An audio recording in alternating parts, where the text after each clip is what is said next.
Hello ladies and gentlemen, I am BorderWise, and welcome to the From the Depths Railgun tutorial, which I've been looking forward to for ages, and I know I'm not the only one.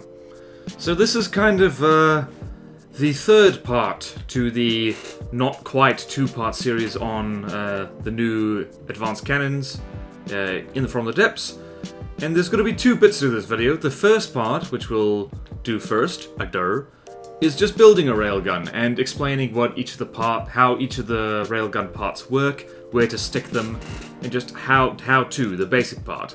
The second part is going to be a live demonstration of the kind of things you can do with railguns and the kind of shells you can put into them.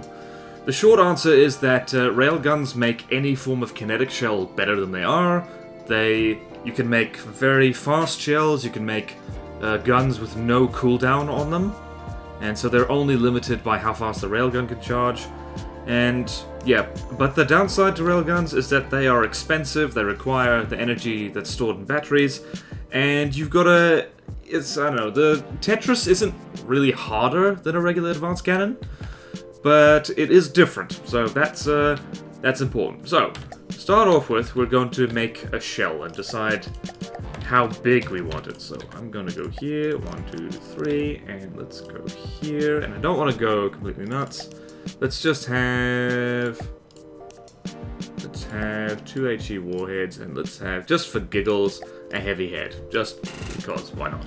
So here we have, and let's scroll this up, so it's the maximum size we can jam into a 1 meter autoloader, and that gets us to 166 millimeters.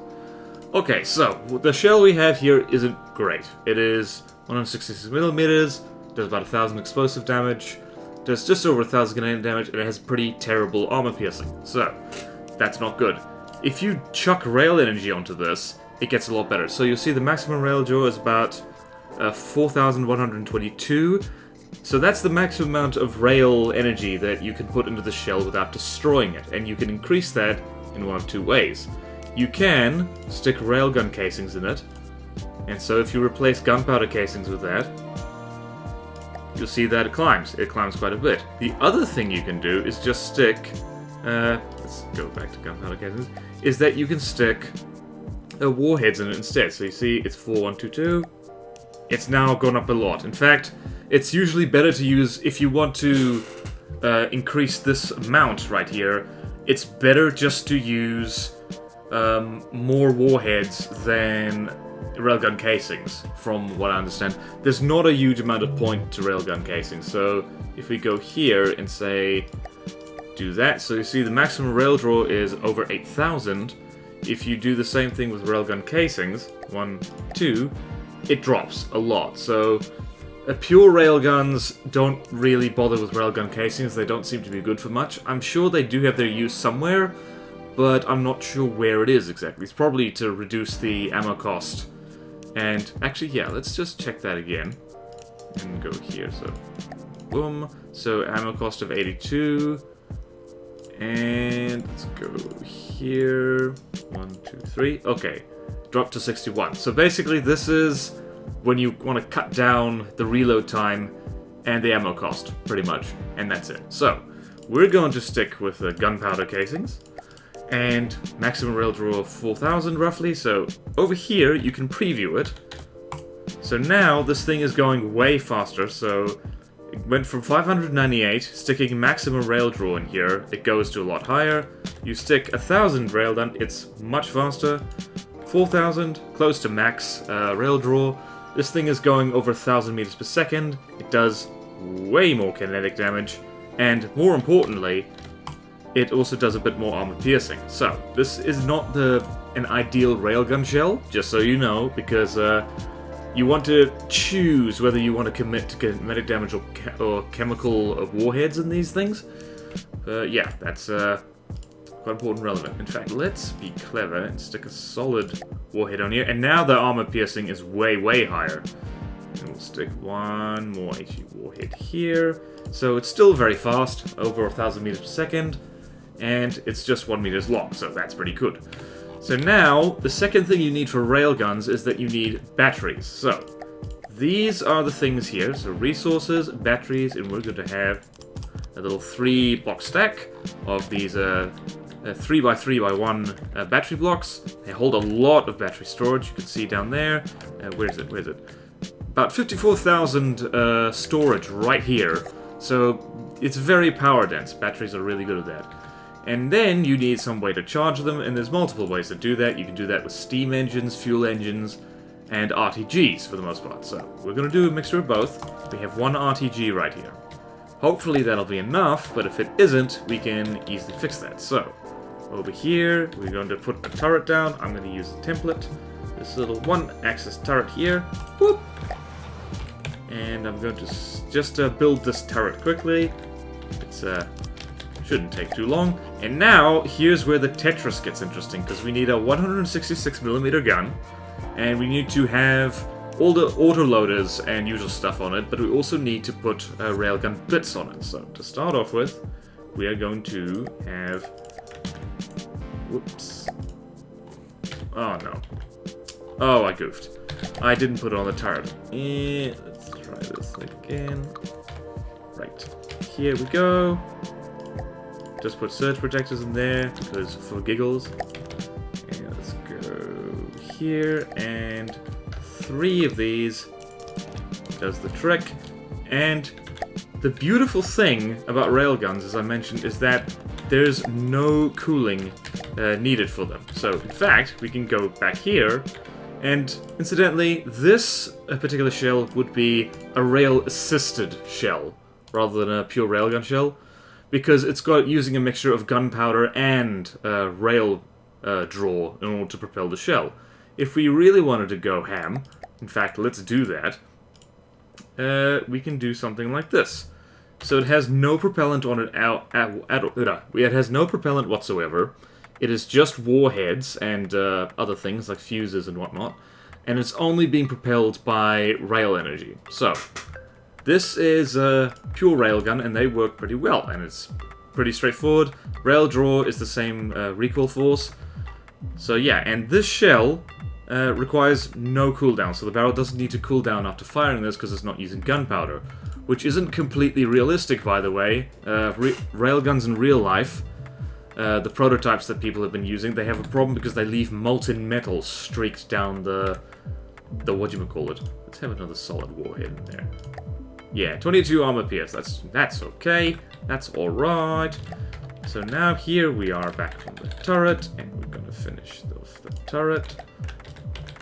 And one of these, and we're going to have one of these. This is not going to win any awards for best gun. So, this thing is slightly too big, actually. So, let's just...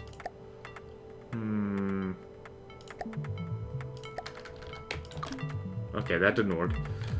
Let's do something like this. 1.6, and then we're just going to be very, very cute and do this.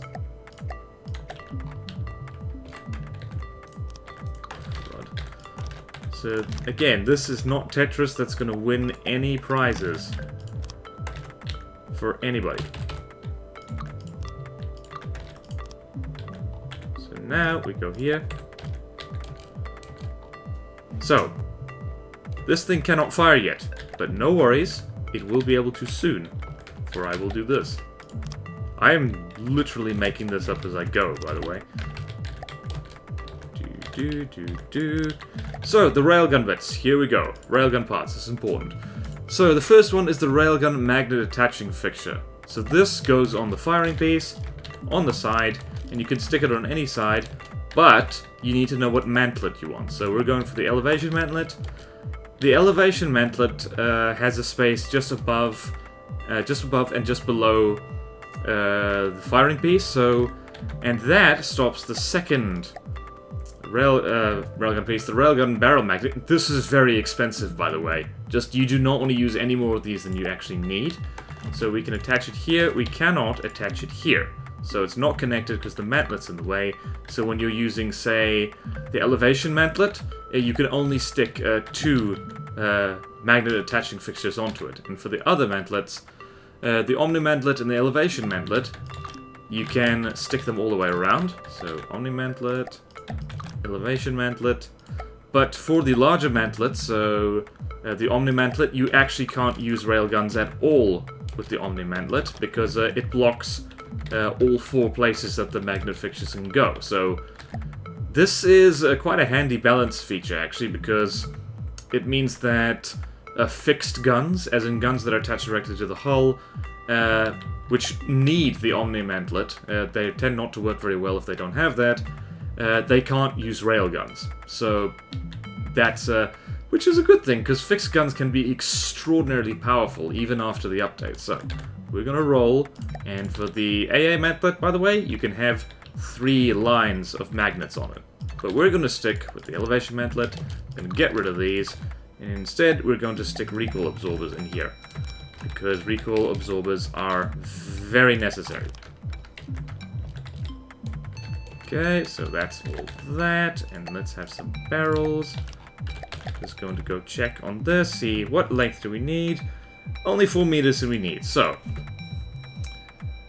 this thing needs about 8,000 railgun draw. Do we have that? No, we do not, because we do not have the magnets yet. This is what these are for. So, railgun barrel magnet. So, this thing has the capacity for firing shells. I'm doing this backwards, actually. So here's the railgun charges. These go on the gun itself, and that is what charges the railgun. So this is what attaches the railgun magnets to the firing piece. This is the thing that allows railgun shells to be fired, and fired at greater velocities and use more power. This is what actually charges it. So 1, 2, 3. So you see down there in the UI, rail use is currently 1,000. It has a capacity of 10,000, and it recharges 600 battery power per second. That's a little bit not enough. So I'm gonna go here. Gonna set that first. Railgun, set this to 8,000. So what's our capacity? Is 10,000, so that's good. And it uses about just shy of 1,800 rail energy per second, so we need a lot more of these. The good news is that these things can stack on each other. So we need... okay, that's enough. So we got that. This is dreadful Tetris, by the way. I'm making this up as I go. And so, there's a number of things to balance with railguns. You need to balance the usage to the charge. So we've done that. We've used 8,000. We use just short of 1,800 rail energy per second. And we've got more, we've got enough capacity, and we've got enough recharge. We've also got to worry about recoil. So looking at the recoil, it's the same, it's almost exactly the same stat. So just short of 1,800 recoil per second. We don't have enough absorption. That's okay, we can stick, that's excessive, let's do this. Okay, there we go. So now we have enough recoil. So that's the downside of railguns. You don't have to worry about cooling, but you do have to worry about recoil, because they have a lot of recoil to them. Which, weirdly enough, is, again, one of the, if I'm remembering this correctly, one of the whole benefits of using railguns IRL is that they have less recoil, because there's no explosive propellant in them. But yeah, so there's that. So rate of fire is 13.3 rounds per minute. That's the ammo intake limit, so we can just fix that quickly by doing that. And we can do this. So now 17.7 rounds per minute. That is not great, but it's also... yeah, so what, that is pretty much it. So magnets, the capacity is plenty. We've got that. And loaders and inputs all balanced. So it's railgun usage, rail charge. All these things you have to balance. Recoil, recoil absorption. Magnets and the max or minimum usage of rail energy. And loaders and inputs. And then you have a railgun. It's reasonably straightforward. Not going to say easy, because nothing in From the Depths is easy. So here we go. Let's give this thing a spin. Set that to 17. So that's a very fast chill. We you fire off into the horizon, it's very fast. This is not likely to miss ever. And what's it doing to the Marauder over here? It's doing a fair amount of explosive damage, a fair amount of kinetic damage as well, because this is a thing with a heavy head. Does plenty of damage. So, I've talked about that railguns are expensive. They are, so... It's mostly the charges and the magnets that are expensive. The magnet attaching fixtures, they're not expensive at all. These things, you want to protect very well, and you also don't want to use any more of them than you have to. So, don't go completely nuts on the railgun charges. I have a bad habit of doing that. But yeah, so that's how you build a railgun. It's just balancing all these various things. And if you need to make the call just before you build it, whether you want to make it a pure railgun or railgun assist. Like, honestly, for something that does most of its damage with chemical warheads, so like high explosive or EMP or flak or frag or whatnot, you're better off with rail assist because they don't get huge benefits from going really fast. For kinetic shells, pure railgun pretty much all the way. So yeah, that's enough of that. And now we can get on to rather funky things you can do with railguns.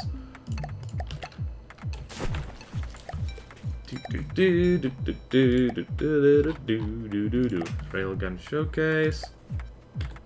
I'm gonna pause that, destroy the Marauder. Ah!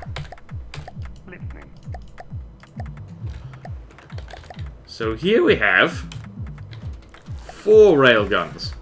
4 big ones. And this fortress is really expensive because not only are these railguns, they're big ones. And I'm totally not going to line up a screenshot for the thumbnail right here. That would be very naughty. And so yeah, here's 4 examples of what you can do. One of them is that small kinetic rounds are not actually that great damage-wise. And you might be wondering how on earth can you make them effective. Well, the answer is railguns at the moment. And what this is a 60mm gun. It is firing 1 meter long shells, and it's a pure railgun. So look at the shell right here. It is this. And how much rail is it using? Rail use is what? 3520. So set that to 3520. This is the shell. So it is very fast again. So it's 1,470 meters per second.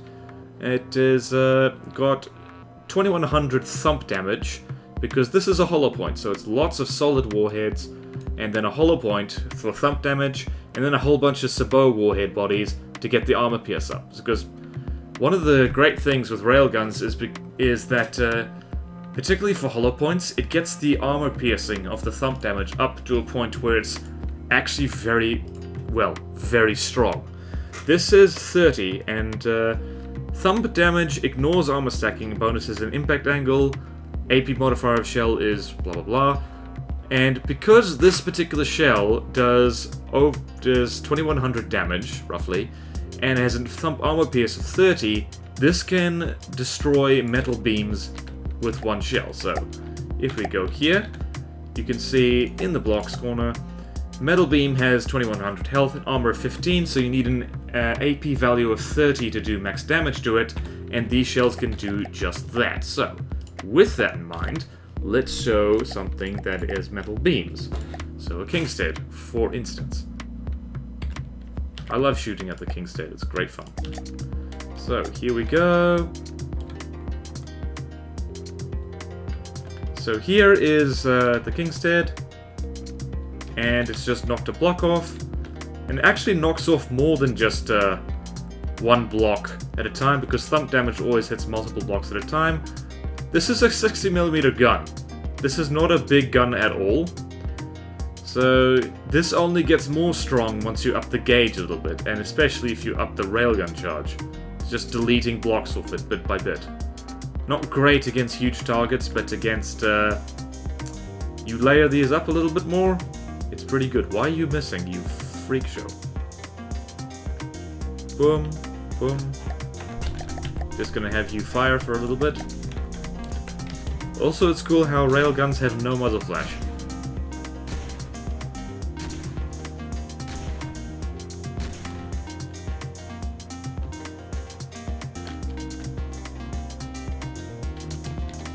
So very fast shells. Not easy to dodge a railgun, particularly if the craft that's being shot at doesn't move. It moves in a predictable way, which is very nice. And moving on, so the next thing, so it's good with hollow points. It's also good for just shells that are not hollow points, but you do want to go straight through things. So what we have here is a 236mm gun. It's firing 4-meter long shells. It has a lot of recoil absorption on it because once you start making bigger railguns, they have enormous recoil on them. So you need lots of recoil absorbers and big ones to boot. So this is firing a armor-piercing shell. It's just pure solid bodies with an armor-piercing head, formerly known as composite head. The artist formerly known as composite. So, what does this thing do? So, if we look at the rail draw on here, the rail use is 41420. So let's put that in here. 41420. So this does a lot of kinetic damage, and it has very high armor pierce. So this goes straight through most things. And we will demonstrate that right now on... Not the King's Dead. What's something else that's lots of layered metal? Ah, yes. The Rhea. Rhea is another thing that's fun to shoot at. So the Rhea is great because it has pretty thick armor in places. Well, stacked armor as well. And so, hopefully this works. What happens if I aim for this? What are you... Why are you sinking? Oh, that's why. So that's melting blocks a little bit. And that's gonna pop a turret off any second now. Like, quicker than that, please.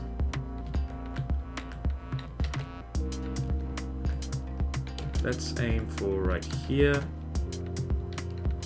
Almost. Almost. Almost. Come on. Now it's at the wrong angle for everything. Screw it, aim for here.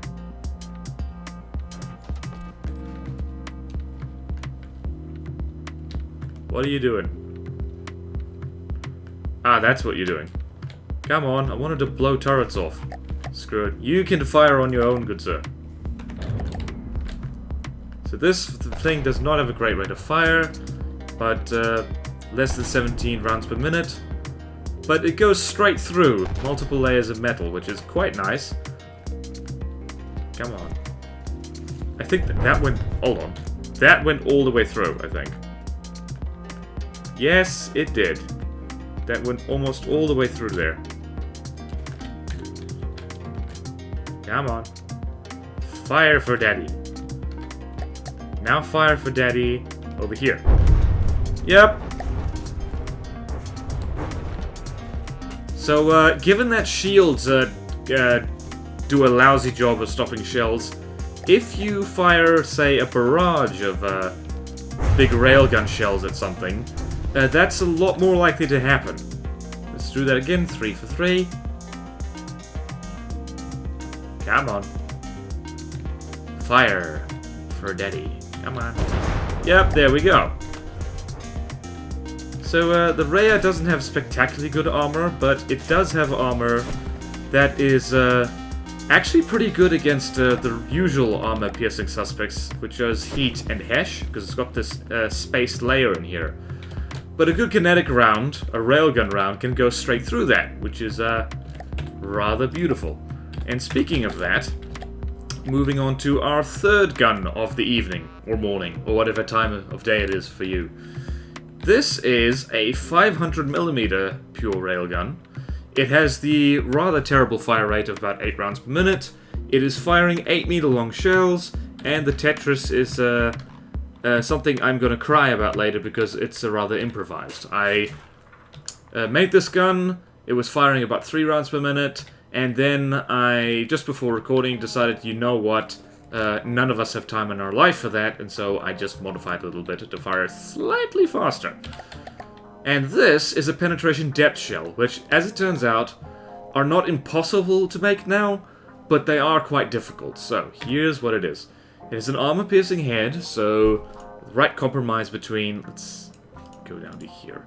This is also rail-assisted, by the way, so it's just... It's got a bit of Vuma on its own... Vuma? Like, I'm not even sure what that word means.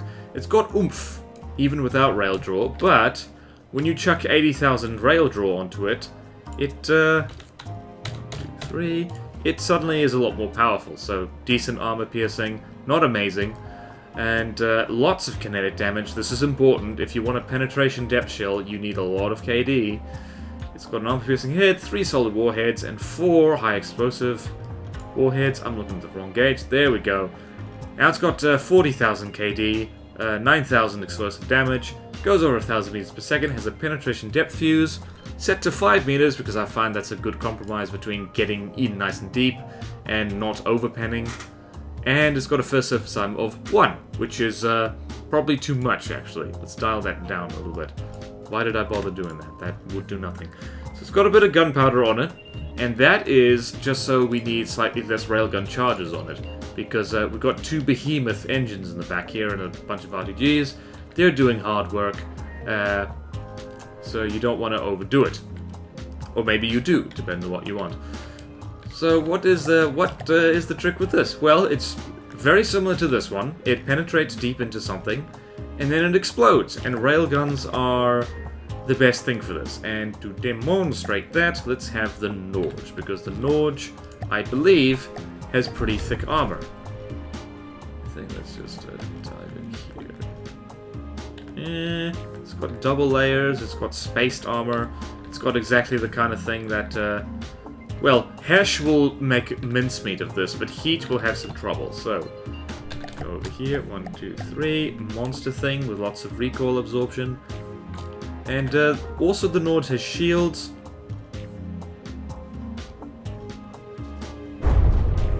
Yeah, so that's what that does. It goes in there and it explodes.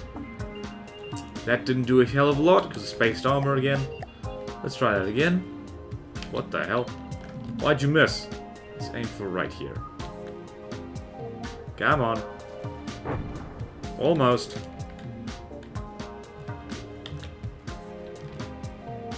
One more. Okay, that wasn't great. Yeah, pen depth is tricky to get right. This one isn't the...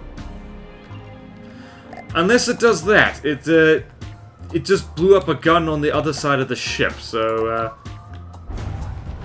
Also, it just took off 2 turrets at the same time. Okay, I'll shut up now. Pen depth can be fantastic.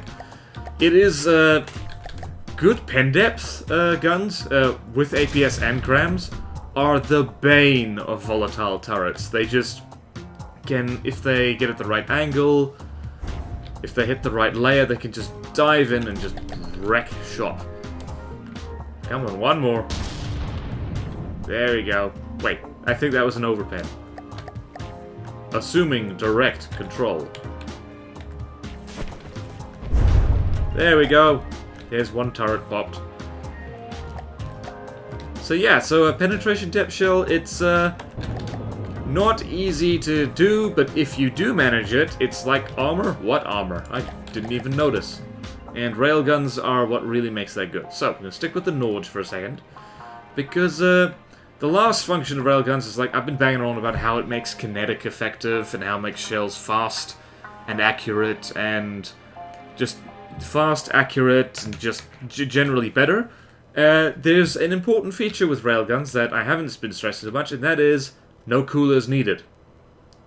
This is what allows you to make spam guns in the traditional style of APS that that a lot of us grew to know and love. And people have reminded me of that the APS update was meant to stop these things being used. It is now harder to make them, but not impossible, and railguns are how you do it. So, what is this thing? This is a 500mm gun. It has a crap ton of belt feeders, probably way more than is actually needed. I could honestly replace all of these with regular loaders and it'll be fine, because belt feeders are very expensive, 500 materials each. And this is the shell it fires. It is Squash head, warhead body. So, without any railgun draw, this thing is useless. It can't be fired. However, with a railgun draw of 1500, 1, 2, 3. This thing goes a not amazing, but still respectable 300 meters per second, and it's a 1 meter long shell that is 500 millimeters and does a butt ton of thump damage and has a very strong spalling metric because it's a 500 millimeter shell. And you can fire it very fast. You'll see here the rate of fire is 140 rounds per minute for a 500 millimeter gun. That is quite hard to get with any gun that isn't a railgun. So let's this is how fast it fires. I apologize for those of you using headphones, but this is a railgun magic right now. You can't even see the the gun like recoil, and the Norge is definitely not having a good day. So this is possibly the strongest and best use of railguns, is just to make large caliber guns that fire very quickly, because the bigger the gun, the more cooling they need, and that increases quite exponentially, really. So yeah, this is very strong. This is not... It is kind of broken, I will admit. This kind of gun is very well, yeah, it is kind of OP still, except for two things. So, I mentioned railguns are expensive, and me sticking nothing but belt feeders on this hasn't helped, but this is an expensive setup. So we go here, and here's something I prepared earlier. So, over here, we have the first one of these guns. This one. So this little wee gun over here is about 1,300 materials for one small turret. That is a lot. The second gun is over 40,000 materials, which is very expensive. The third one is 50,000, and this belt-feeding spam thing is more expensive than a lot of the ships I've made, so it's all pricey. In fact, let's just do some science quickly and see if you just replace all of these with regular loaders, how much cheaper it is. Probably a lot cheaper, because regular loaders are about half the cost. So is it still 140? Rate of fire is only a little bit smaller, 124, so let's just make that happen. But now how expensive is it? There's a way to find out. Boom, boom, and I don't remember. Alright, that's a lot cheaper now. Still quite expensive, but yeah. So those are the two... no, that isn't. That's one thing, is that it's very pricey. The other is that slow, big shells are lamb's fodder. So we go here to the thing, pretty much the only thing in the game that still has a decent lamb system on it. Our old friend, the Tier. And so, if this thing tries to... wrong one. If this thing tries to fire, you'll notice that the Tier doesn't give a damn. This is what lamb systems are still good for. You try and spam slow shells, the Tier is just going to laugh at you. And that's when you need to activate all your other guns, just for instance.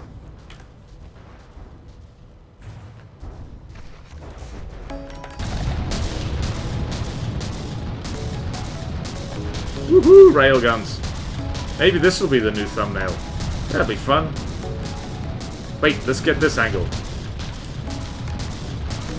So yeah, railguns are really fun, and they're really good. Reasonably simple to make. You just gotta replace worrying about cooling, about worrying about rail charge instead. But yeah, they're strong. They are very strong. Not sure that they're cost efficient though, because even though you can do, like, get crazy amounts of armor piercing, you can get very fast shells, and you can get ridiculous rates of fire, I'm not sure that justifies a 60,000 material turret. That is, I don't know, maybe it does. This Tier is having a really bad day right now.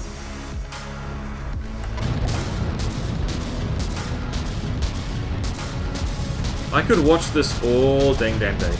So that's basically railguns. It's Not hugely complicated, it's just one complicated thing of the grand thing that is, it's actually, you know what I want to do? I want to focus all these guns on one point. Can we blow this turret off? That'd be really sweet. Yep, we did it, and of course I looked away. Woohoo!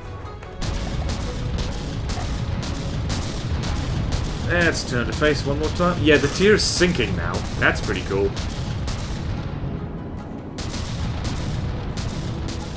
Wait, it actually is sinking. Yeah, so, that about does it for Railguns. I don't think I've missed out anything particularly important, but if I have, do let me know. Be happy to do it. Oh, whoa, what exploded there? Oh, that gun right there. Also that gun. Where was I? Alright, so, yeah, that is Railguns. Have fun with them. They're corking good fun. So thank you all so much for watching. Please like, comment, subscribe if you want to see more videos like this. How does my spiel go again? Oh yeah, support me on Patreon if you like. It really helps. Thank you to all my current Patreon supporters, and I will see you next time in From the Depths for more gun madness. Or other forms of madness. Don't stop shooting, sir. The tier's not dead yet. Farewell!